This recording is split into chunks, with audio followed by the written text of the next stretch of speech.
What's up, guys? This is Derek here from Under the Gun, and I'm here with Rob Sprance, the founder of Riotcast Network, also the host of formerly the Glory Hole, The Hole. How you doing, Rob? Good. How are you, man? Thanks for having me. Thank you for having me here in the studio, which is awesome, by the way. We just had 11 people in here. It was pretty crowded. But, yeah, I'm sorry if you couldn't see anything. We had you crammed in the back there. we managed to make it work. Yeah. All right, so let's jump into the whole Riotcast thing before we talk about The Hole specifically. Mm-hmm. How did Riotcast start? Was this your baby? How far has it come since its birth? Well, this show, it was just a podcast. I was a fan of a couple of different podcasts, and like everybody on the planet, I'm like, you know what? Let's start our own podcast. Yeah, we can have one too. Yeah, we can do one too. So what I wound up doing was I bought a couple of microphones. I bought some equipment. I had some engineering experience. So I wound up doing a show with a couple of people just out of my office, you know. So the place would close down. We would set up the microphones, and we would just do a show.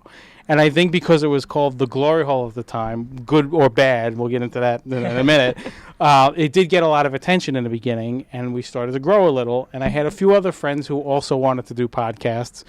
Kevin Kraft, who now does one called Mad Scientist Party Hour, Okay. and my friend Dr. Stacy, who hosts now Why You Suck in Bed. Okay. They both wanted to do it at the same time, so I said, you know what, let's start a network.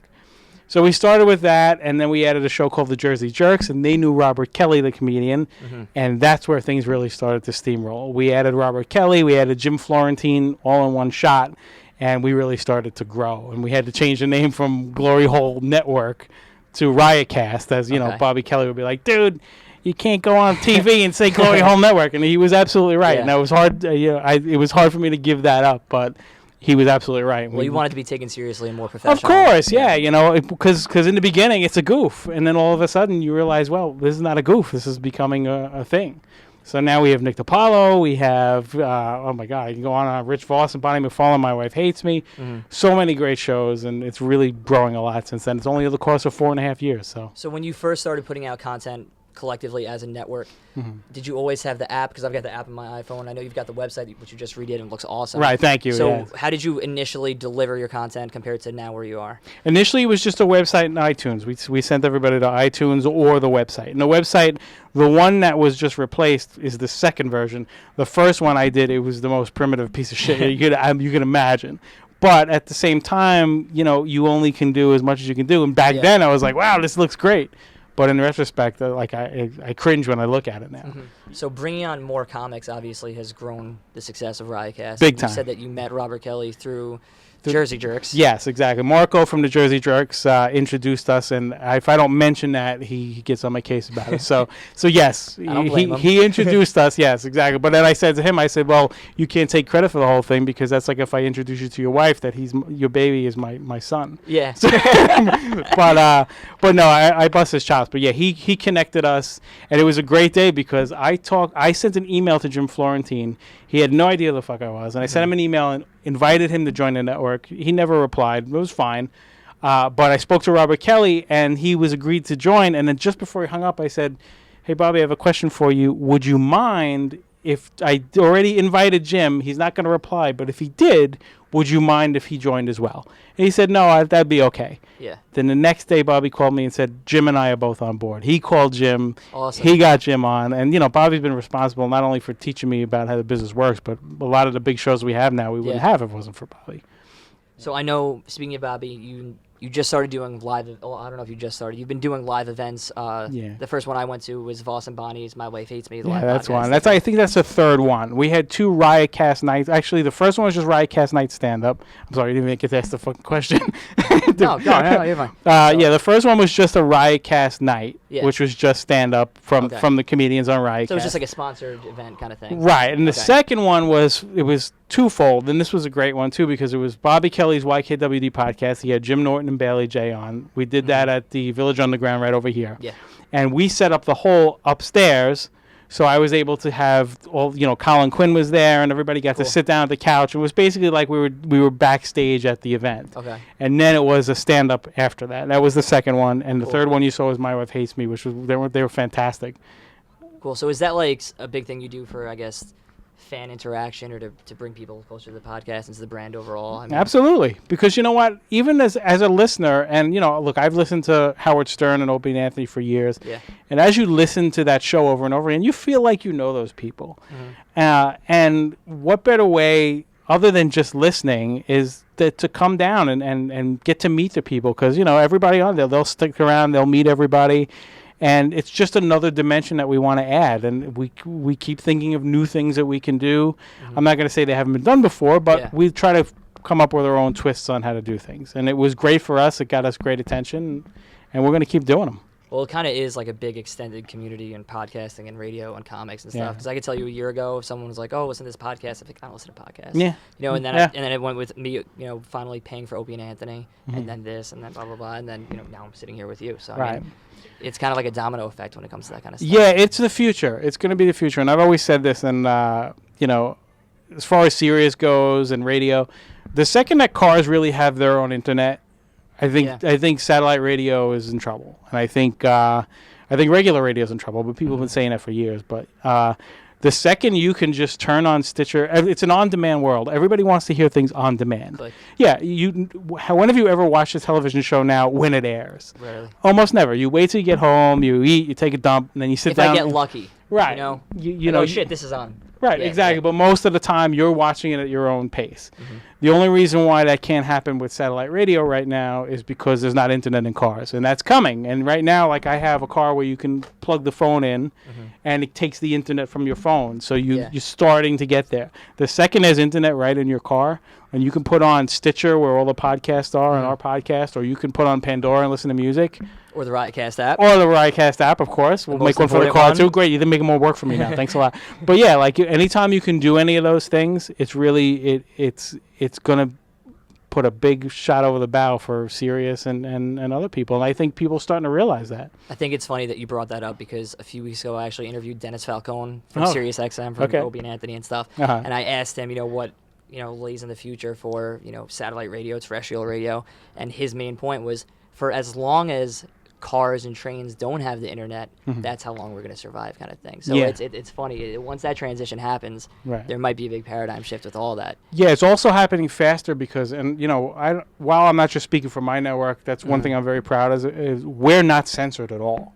Yeah. Sirius will say they're uncensored, but believe me, they're censored. There's a lot of things. To an extent. There's a lot of things that can't. Yes, you can say the F word and you can do all of that stuff, but there's a lot of content. I've seen the documents. There's a lot of content that can't be said. Can't be touched. You can't be touched. You can't go near it. I'm not saying that you want all of that all the time anyway, but not one of our shows has ever been told ever you can or can't do or say this. They can do whatever they want, and I hope it stays that way. I hope once it becomes mainstream, because it will. I hope the government doesn't put their hands in it, and because it's on the internet, I think we're okay. But I that's one of the reasons why it's growing so fast, and I'm so proud of our network that we just let our shows do their thing. When they join, they're autonomous. They can do whatever they like. So everyone that you've got on this network is pretty damn funny. You said it started with just except for me, right? With just a few of you, and then you brought on Rob and Jim joined on at the same time. And it's grown immensely since then. How did all these new people start trickling in, and how do you go about choosing who you want to have part of your network? Yeah, that's a part that is unfortunate, because there are a lot of people who have asked to be part of the network that if we had, the resources. If we had the resources, we might think differently. But again, like, it's great to be able to pick and choose what we want to add. And we're more into, there's a lot of podcasts that already exist that have tons and tons of episodes that always write and say, I would like to be part of it. But we're trying to develop new stuff. Like, even though Nick DiPaolo has been around forever, he's been fantastic on radio for so many years. On Nick and Nardi, who was on Free FM. We developed that show from scratch. That's Nick has never done a show from his home. Just Nick for an hour. Which how he does it and how Jim does it, I still don't know. They can just go on for an hour by themselves. Yeah. I sometimes have like 8 people in here, and I still all right, how much time is left? So we want to develop new shows. So when people come to us that already have tons of episodes out there and they already exist, it's not really something that we're interested in doing. So who are some of the ones that you've grown from the ground up that you're most proud of? I'm sure everyone, but... look, My Wife Hates Me is one we're proud of. That was Bobby Kelly's idea specifically. I remember we were talking, and he said that, what about Rich Voss and Bonnie McFarlane together, since they're always fighting? And then they called, and they were interested in doing it. Yeah. And the phone call, they were fighting. It was enough. It was enough. I was, on the call. They were fighting to the point where, like, Bobby's like, look, I'm fucking hanging up. And I stuck on the phone with them. This is perfect. It was perfect. Yeah. Like, if I could have recorded that phone call, that was episode 1. Yeah. That one was a great one, and I'm very proud of that. Look, I'm proud of all of them. There are some, like Weird Medicine with Dr. Steve, we added. They were doing a show already on Opie and Anthony, and they had a podcast, and it died out. Mm-hmm. And he's revitalized by it. He loves doing it. He's so excited to do it. Mandy Statmiller started from scratch. She writes for XO Jane, so she has a podcast called News Horror. She's a fantastic writer. She has great guests on. She's had Fred Armisen on. She's a good interviewer. She has a great show. And all of those, I'm proud of everyone for different reasons. They're all like my little babies. Yeah. But I can't take credit for what the content is because it's all them being them. Yeah. We're good at picking what we think is going to be good, but at the end of the day, we just let them roll. All right, so enough about everybody else. Let's talk about your podcast. Yeah. All right, formerly the Glory Hole, yes. but now the politically correct hole. Yeah, which I don't really know. You probably apologized about it publicly. Yeah, maybe a little bit. Look, it was about guests. Changing names about guests. And you know what? Out of respect for maybe some of the other shows on the network, too. Yeah. Because it's a reflection on when everyone. you send somebody to a webpage, I'm not saying, I used to get all defensive, like our image is the microphone coming through the hole instead of a dick, basically. Yeah. And I used to get all defensive, be like, well, your image is offensive. I'd be like, well, it's only a microphone. Maybe it's all in your head. Yeah. Maybe you're the one who has issues, But at the end of the day, Bobby Kelly pretty much set me straight. He's like, dude, you're never going to get guests with a show called The Glow. And he was right. Tell me about the show, how it started, where you're at now, and give us a synopsis of what fans could expect if they were to listen to it. I don't even know what we expect at this point. We started with only a couple of people. It was myself, Chris Fortney, Franco, and Big Mike. But we've grown and grown. We have now Leah Bonham, the comedian, is with us all the time. Lori Levine's with us all the time. We have our mainstays are always there, but we have a rotating group of people that are always changing and keeps things different every single week. A lot of shows have the same people every single week, and it tends to get a little stale. So we like to mix it up and rotate our guests. So I just sat in on the taping of an episode, which was really funny. Yeah, my apologies, by the way. We had 11 people in the room at once. Yeah, we did. That's the most we've ever had. So does it get overwhelming to try to handle it once when you've got so many people talking at once? Well, how many times did I tell them to shut up? At one point, you were like... Right, exactly. Quiet.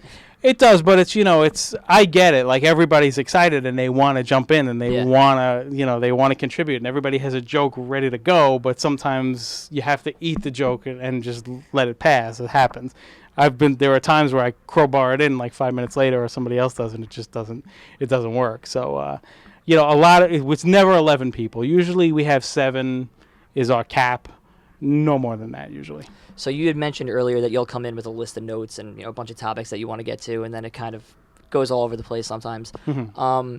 So typically when you have that many people in the room, do you go in with an agenda on what you want to talk about, or you just kind of wing it and say, hell, we'll see where this goes? There are times I show up with nothing, but most of the time the agenda is the just-in-case agenda. So in other words, just in case it dies. Fallback. If there's a moment where you feel that lull, you'll see me look for the paper. But thankfully it doesn't happen much. We have a great group of people, and they jump right in with stuff to say. So most of the time I'll say, I think on the way in, I'm going to start with this. This is what I want to start with, and then we wound up going completely different. Yeah, Mike comes in and he goes to the bathroom and he smells up the bathroom. Like, we're starting with that. Yeah. So in the show that you just taped, I heard mention of queefing in the studio. Yes. Is that one of the more ridiculous things that's happened in here? Give me a couple stories. All right, I can give you a couple. It's not safe for work, I'll tell you that. Okay, I'll give you a couple right away. Turn your volume down. Yeah. Number one, Mr. PP was on our show. He fucked a fleshlight. Jesus. In the studio, not this studio, by the way, the older one. We probably wouldn't do that here. But he fucked a fleshlight in the studio while his best friend held it. Jesus. And it's a man, his best friend. Okay. That's number one. Number two, Chris Fortney had his ass nared. So we pulled his pants down, spread nair all over it, and we did it with a paint roller and nared his ass and cleaned that up. Let me think what else. Alexa Ames, the adult film star, was here, and she was, she took her boobs out. She was queefing. She deep-throated a Poland Spring bottle. I mean, again, we're a much classier show than that most of the time. But that's the kind of crazy shit that has been known to happen. It doesn't happen all the time, but when it does, it's pretty wild, and we want to harness it and enjoy it while it lasts. What are some guests that you'd like to have on the show that you haven't had yet? Oh, I mean, they could go Countless on. list. Basically, anybody wants to come in. No, comics, is that like what you're mainly No, driven it's towards? not. It's not just comics. I would love to have some actors on. I would love to have. We're going to have Dean Laurie, the co-creator of Arrested Development, on. Okay. I want to have more actors on. I want to have more show producers and things like that. And that's part of changing the name, Yeah. But I'm open to anything. Musicians, too. I'd love to have some other bands on. We had Richie from Blue Oyster Cult on. I'd love to have more of that. So you podcast from literally on top of the Comedy Cellar. Yeah. How awesome is that? It's fantastic. Do you just see the best comics in the world walking in and out? Yeah, like, I went down, we go downstairs one time, Dave Attell is just sitting on the steps smoking a cigarette. Yeah. It's that cool. It is that cool, and it gives a little cred to us, too. And I say, hey, come, we tape at the Cellar. Come on down, For sure. But sure, and Noam, the owner, is nice enough to let us use this place. I mean, this is really his second apartment, and, we've completely taken it over, and he's totally cool with it. So it's an honor, man. It's an honor to be associated with the Cellar. Absolutely. Cool. Anything else that we didn't talk about that's important? Anything coming up in the future that we should look out for? Yeah, we're working on, a lot of Android fans are asking us where the Android app is coming. Okay. It is coming, and people say, well, how long does it take to do an app? It takes time. It takes time, and it takes money. So, we're working on that. We have a lot of surprises coming up in the future, too, as far as live events and as far as new shows that we're planning on adding. We're trying to make things different, and including the studio. We're trying to add some technology like phone calls and things like that while we can do it, we're not fully set up to do it in an awesome way. And I'd like to take the show portable from time to time, too. My show and others, take it somewhere and do it like we did at Village Underground. Very cool. This is Rob Sprance from Riotcast from the Comedy Cellar in New York City, and you're watching Under the Gun TV.